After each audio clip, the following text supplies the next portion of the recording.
اهلا بيكم. في البداية انا حابب اقول لكم انه قراءة التارو هي قدرة تحليلية كده اشبه بعلم الفراسة يعني.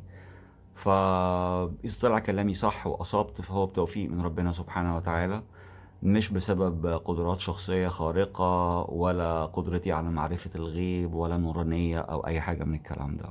اوكي، ثانك يو سو ماتش. برج العقرب. الو. القراءة دي هنركز على الشخص اللي بتفكروا فيه. شوف هو احساسه ناحيتكوا ايه وشايفكوا ازاي. ايه نواياه الفترة اللي جاية بخصوص الموقف اللي بينكوا. دي هتكون قراءة عامة، مش شرط انها تنطبق على الناس كلها. بس اذا حابين قراءة خاصة الايميل بتاعي في الديسكريبشن بوكس. الطاقة بتاعت القراءة دي بالنسبة للناس ممكن تكون already حصلت، بالنسبة لناس تانية ممكن تكون بتحصل او لسه هتحصل. خلينا نشوف التارة هيقول لنا ايه بخصوص الموقف اللي بينكوا وبين الشريك.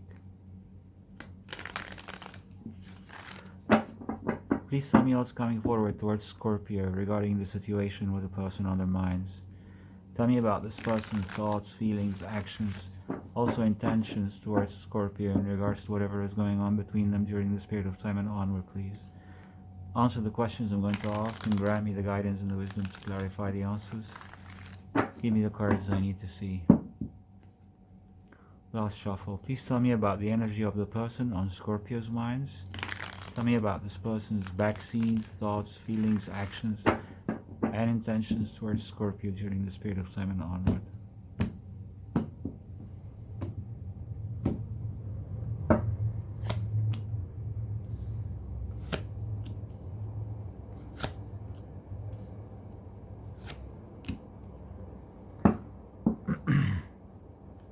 ده حد بيمنع نفسه من ان هو يصالحكوا.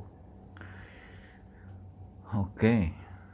امم حد شايف ان هو الافضل ان هو يمنع نفسه ان هو يصالحكوا، ولو ان هو فكرة التصالح نفسها بتعدي على دماغه، بس يعني بتعدي عليه كذا مرة كتير، بيفكر فيكوا، بيبقى عايز يرجع لكوا تاني، بس بيلاقي ان هو لا، ما ينفعش. لازم امنع نفسي. من حقي ان انا اعمل كده. حد زي ما يكون شايف ان هو الغلط من عندكم مش من عنده، من وجهة نظره طبعا. فالانرجي بتاعته بتقول ان هو متحفظ قوي، مش متساهل. ده حد متحنبل فيها شوية، حنبلي يعني شوية. متحفظ زيادة عن اللزوم، اللي هو اي حد بيمنع نفسه ان هو يعمل حاجة هو عايز يعملها. آه خاصة إذا كانت الحاجة دي بتتعلق بالصلح مع الآخرين، بحس إن هو شخصية متعسفة شوية. ففي إحساس تعسفي قوي في ولو إن هو شايف إن هو it's legit، يعني من حقه إن هو يمنع نفسه، بس ستيل أنا عن نفسي ده رأيي. أنا دايما بقول الصلح خير، بس ساعات في ناس بتفكر بمفهوم كبرياء زيادة عن اللزوم. فأنا عندي إحساس إن الشخص ده ممكن يكون بيفكر بمفهوم كبرياء زيادة عن اللزوم. مم. بالنسبة للبعض ممكن يكون قانونا الشخص ده شايف ان هو عدم التصالح معاكوا افضل له. I don't know. حد مثلا مش عايز يتنازل عن حقوقه، فبيمنع الصلح عشان ما يتنازلش عن حقوقه، لان الصلح بالنسبة له معناه ان هو هيخسر فلوس مثلا او هيخسر حاجات تانية. في احساس ان الشخص ده شايف ان هو لازم يمنع نفسه عشان ما يخسرش، بالرغم انه الصلح ممكن. طب هو احساسه ايه تجاهكم؟ Tell me about this person's feelings towards Scorpio during this period of time and onward, please. فسواء كانت الخسارة دي خسارة عاطفية، نفسية، خسارة كبرياء وإيجو، أيا كان، أو حتى بالنسبة للبعض ممكن تكون خسارة مالية أو خسارة عينية. الشخص ده شايف إن هو لأ، أنا لازم ما صالحش وما أقدمش تنازلات و بلا بلا بلا بلا. Last shuffle. Tell me about this person's feelings towards Scorpio.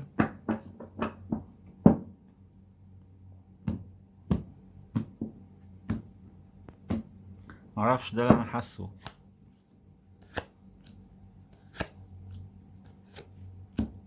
Yeah.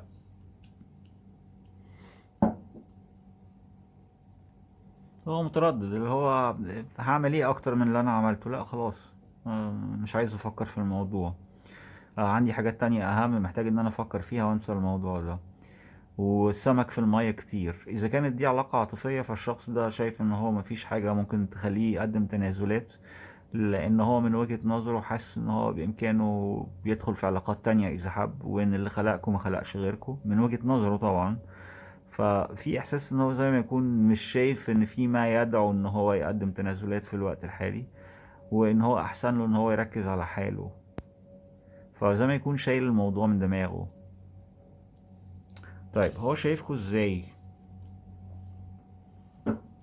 How's this person viewing Scorpio during this period of time and onward, please?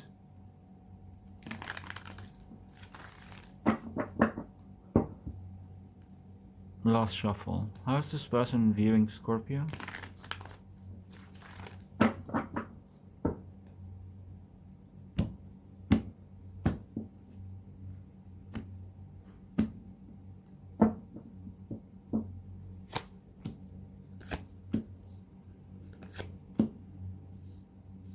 اوكي، هو شايف ان انتوا سبتوه خلاص. هو شايف ان انتوا واخدين قرار ان انتوا تسيبوه. امم يب. الشخص ده شايف ان انتوا ابتعدتوا عنه خلاص وتتصرفوا على اساس ان انتوا لوحدكم، واللي هو زي ما تكونوا فقتوا بعد غيبوبة في التعامل ما بينكم وما بين الشخص ده. حسيتوا ان انتوا فقتوا مرة واحدة كده، قلتوا ايه ده، ايه ده، ايه اللي انا كنت فيه ده؟ لا لا لا لا، انا مش عايز الكلام ده خالص. انا مش عايز العلاقة دي اساسا. انا لازم افوق لنفسي. فالشخص ده حس ان انتوا فقتوا لنفسكم زي ما تكونوا قلبتوه تماما. مم. فدي حاجة ممكن تكون كمان من الحاجات اللي مخليه حس انه لازم هو كمان ياخد موقف، وانه ما يحاولش ان هو يصلح، لان هو شايف ان انتوا قلبينه خالص، مهتمين اكتر بنفسكم. طب انتوا احساسكم ايه تجاه الشخص ده؟ Tell me about Scorpio's feelings towards this person, please.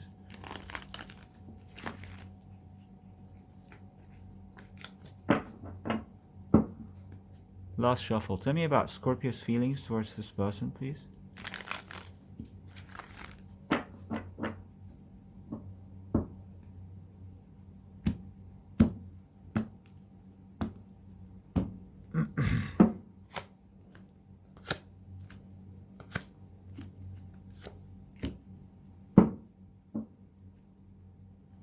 Hmm. Okay.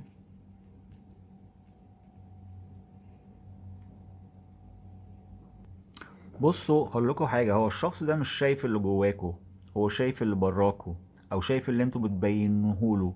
واللي انتوا بتبينوه له ان انتوا خلاص مش عايزين العلاقه دي، وان انتوا زعلانين منه، ان انتوا منفصلين خلاص، وان انتوا مهتمين بنفسكم، وهو ده قراركم. انما مشاعركم الشخصيه، انا عندي احساس ان انتوا بتتجنبوا مشاعركم في الوقت الحالي.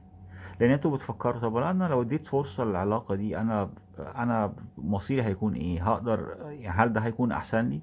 فانتوا حاسين ان انتوا حتى لو اديتوا فرصه للعلاقه دي، فانتوا حاسين ده مش صح، حاسين ده مش في مصلحتكم. فعندي احساس ان انتوا بتتغاضوا عن مشاعركم شويه، بالرغم ان انتوا ممكن على الاقل بالنسبه للبعض ممكن يكون لسه عندكم مشاعر تجاه الشخص ده، بس المشاعر دلوقتي ممكن ما تكونش اهم حاجه بالنسبه لكم. المهم بالنسبه لكم في الوقت الحالي ان انتوا تحسوا ان انتوا بتاخدوا القرارات الصح. ولو اديتوا فرصه للعلاقه دي، عندكم احساس ان ده مش هيكون القرار الصح. فانا عندي احساس ان انتوا بتدفعوا نفسكم دفعا آم، ان انتوا تبتعدوا، شايفين ان ده افضل لكم. حتى ولو لسه عندكم مشاعر تجاه الشخص ده شوية لسه موجودة بالنسبة للبعض على الأقل، إنما ما أعتقدش إن المشاعر في الوقت الحالي ممكن تكون هي المسيطرة عليكم أو على تصرفاتكم. طب هو هيتصرف إزاي تجاهكم الفترة اللي جاية؟ What's this person's most expected actions towards Scorpio in the near future?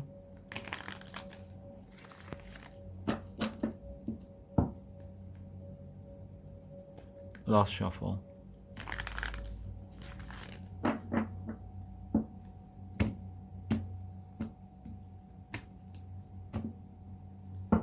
Two more shuffles, please. What's this person's most expected actions and intentions towards Scorpio?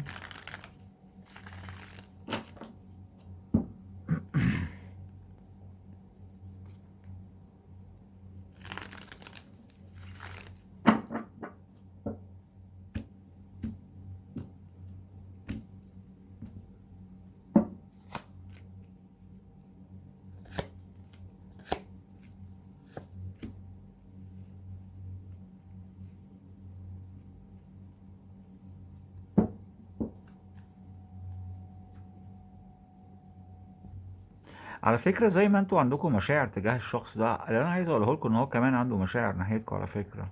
اوكي. زي ما قلت لكم في البداية خالص ان الشخص ده بيمنع نفسه من ان هو يتصالح معاكم. هو مش بيبتعد عنكم باختياره بنسبة 100%. لا، هو ممكن يكون بيبتعد عنكم عشان الأحداث أو المتغيرات هي اللي ممكن تكون دفعتكم انتوا الاتنين إن انتوا تبتعدوا. إنما اللي أنا عارفه كمان، اللي أنا شايفه في الورق ده، إن الشخص ده عنده مشاعر ناحيتكم. الفترة اللي جاية الشخص ده أساسا متضايق إنه الفرص بينكم ابتدت تقل، و لسه احتمالية الرجوع ما بينكم موجودة، بغض النظر ان انتوا ما بت مش بتطرقوها، يعني مش ب...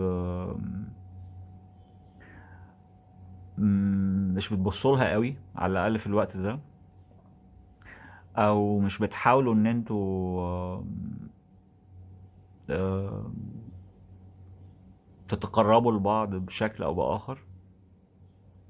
انتوا الاتنين بتعملوا كده لان انتوا الاتنين واخدين نفس الموقف.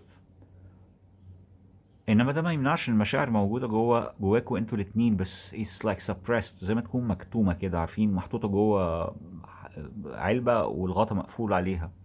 فده اللي انا حاسه في الاكشنز بتاعت الشخص ده. هو لسه بيفكر في الصلح معاكم، انما هو محتاج وضوح كمان ان انتوا جايز ان انتوا كمان لازم تكونوا عايزين نفس يكون عندكم نفس الرغبة دي. رغبة الصلح موجودة عنده بس هو مش بيبينها، قافل عليها.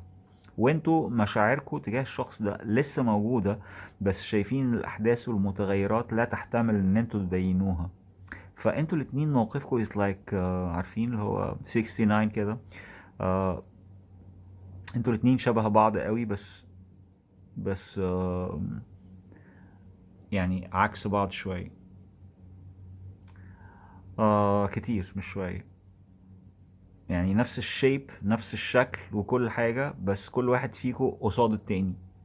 انا قصادك، انت قصادي، فاهمين؟ فلازم واحد هو اللي يزق التاني، في حين ان انتوا الاتنين ممكن المفروض تمشوا بارلل. لان انا شايف ان في حاجات كتير قوي متوازية ما بينكم ممكن تجتمعوا عليها انتوا الاتنين، خاصة فيما يتعلق بالمشاعر. بس اللي انتوا كمان بتجتمعوا عليه هو ان انتوا الاتنين كاتمين المشاعر دي، واللي هو نظام مين اللي يسلم الاول، مين اللي يسيب الاول، سيب وانا سيب. عارفين ده اللي انا حاسه قوي في القراءة دي، سيب وانا سيب. فمفيش حد بيسيب، فالطرف التاني ما بيسيبش. فهو الصلح موجود، بس انا محتاج استوضح الاول ان هم كمان عندهم نفس الرغبة دي.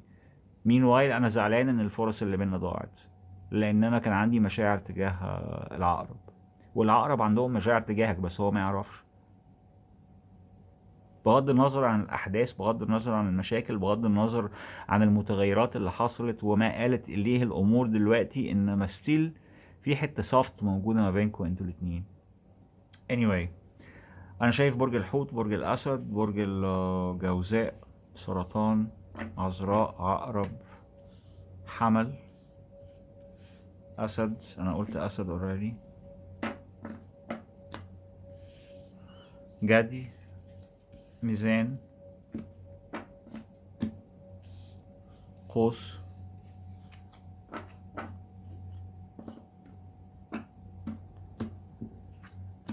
دي الابراج اللي انا شايفها. ممكن يكون اي برج تاني، بس مين دي الابراج اللي انا شايفها في الورق ده. خلينا نشوف الرسائل المهمة اللي هتجيلكوا الفترة دي من الناس اللي حواليكوا أو من الأبراج اللي حواليكوا. ممكن يكون فيها رسالة أو اتنين من الشخص ده، بس مش شرط. ممكن الرسائل دي تكون من أي حد تاني في حياتكوا، حد معجب بيكوا، حد عنده مشاعر تجاهكوا. يمكن من خلال الوصف بتاع الموقف ومن خلال الأبراج اللي أنا هقولها تقدروا تعرفوا الشخص ده ممكن يكون مين في حياتكوا. الرسائل دي تنطبق على العلاقات القائمة أو المنفصلين أو حتى العلاقات الجديدة. Universe, please tell me, amongst 12 houses of the zodiac signs from Aries to Pisces, what are the most important messages coming forward towards Scorpio during this period of time and onward, please?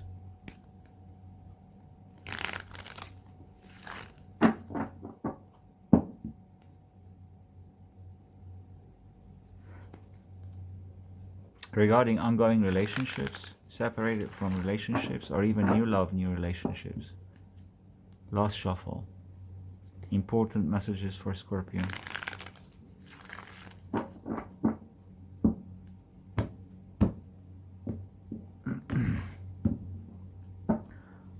الرسالة الأولى جاية لكم من شخص ما في حياتكم عايز يقول لكم فيها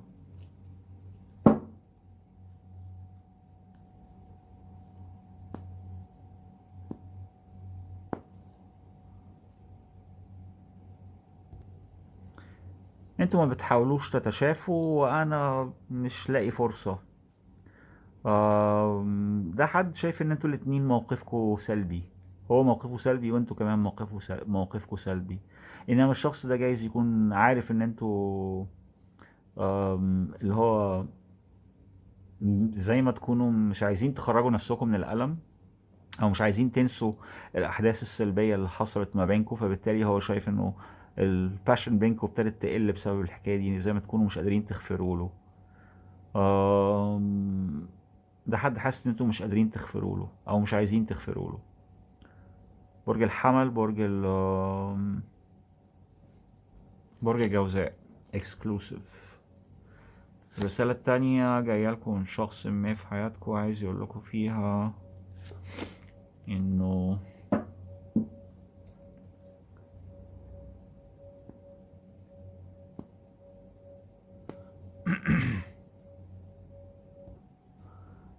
انتوا اللي سبتوني وانتوا عارفين ان انا لسه عندي مشاعر ناحيتكم.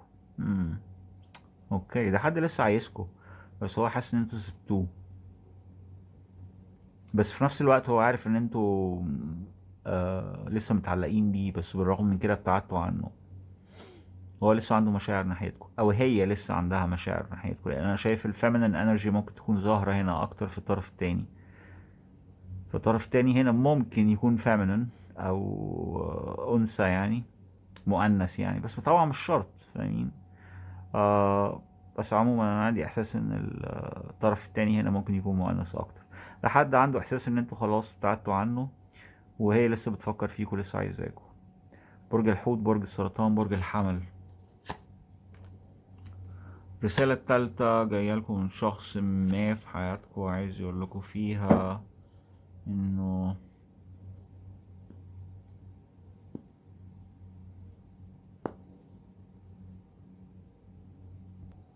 ان هو من جواه نفسه يتكلم معاكوا قوي، بس ممكن يكون مبين لكم العكس. بمعنى اخر ممكن يكون الشخص ده مبتعد عنكم لانه كمان هو محتاج يعرف اذا كان انتوا عندكم ان انتوا كمان عايزين تتكلموا معاه ولا لا. بس اللي انا حاسه اكتر ان هو عارفين الشخص ده هو كمان جواه حاجات كتير قوي عايز يقولها لكم. انما مش مبين لكم ده، مش بيوضح لكم ده. مم. الرسالة دي جاية لكم من برج الجوزاء، من برج الأسد، برضو اكسكلوسيف. خلينا نشوف الحظ الفترة دي هيجيلكوا من انهي بيت او من انهي برج. Universe, please tell me amongst 12 houses of the zodiac signs from Aries to Pisces, which is the luckiest house for Scorpio during the spirit of time and onward, please?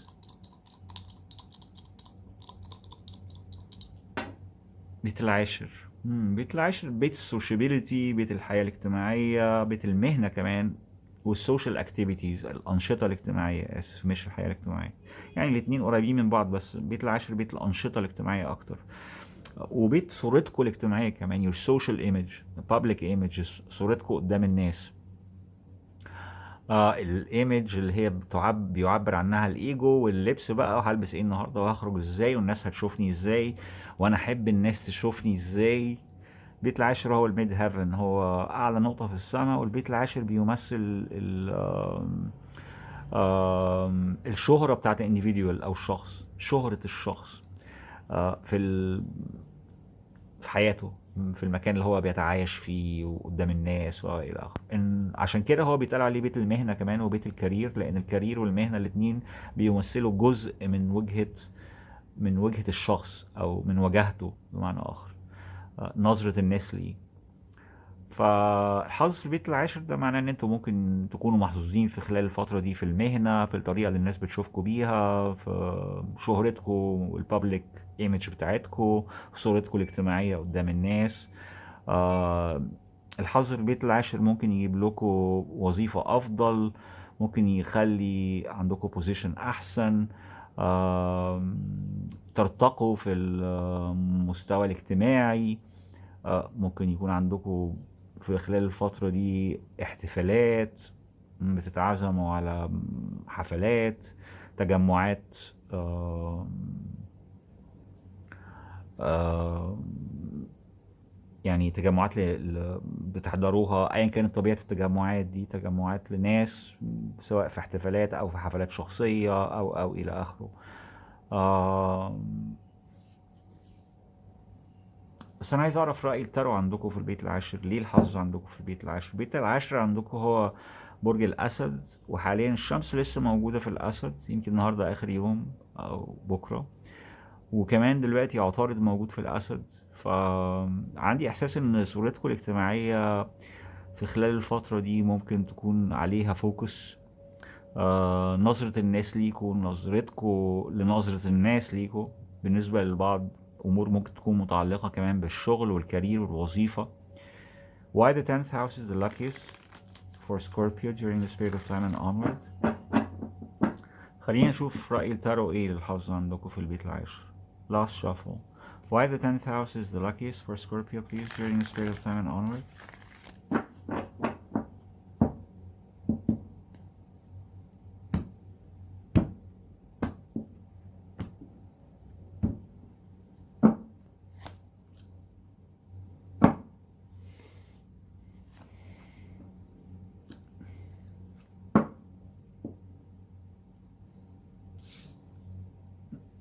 اوكي.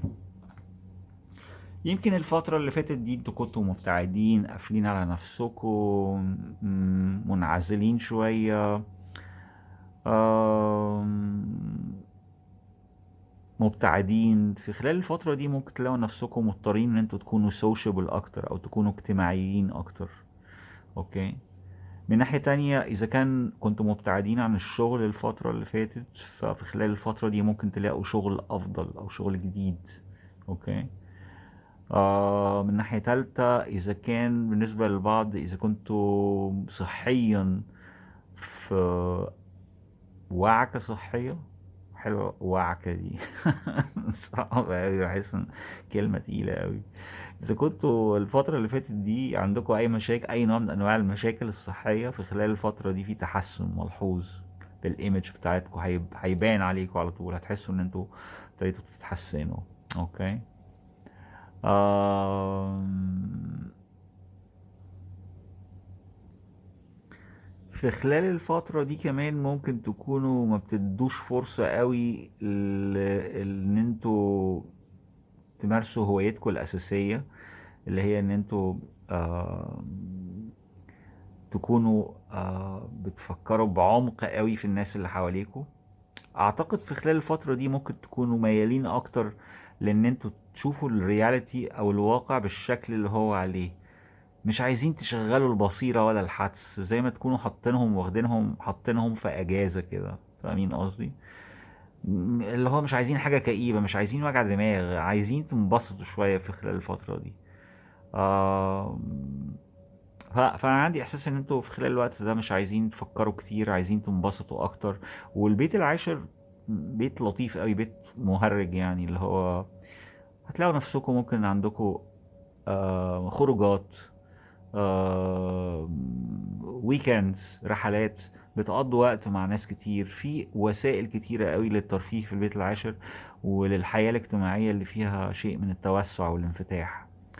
فدي فرصة كويسة قوي ان انتوا تخرجوا من العزلة اللي انتوا جايز كنتوا شايفين نفسكم فيها الفترة اللي فاتت لأسباب خاصة بيكم، واللي جايز بالنسبة للبعض تكون لسه موجودة، خاصة مع وجود المريخ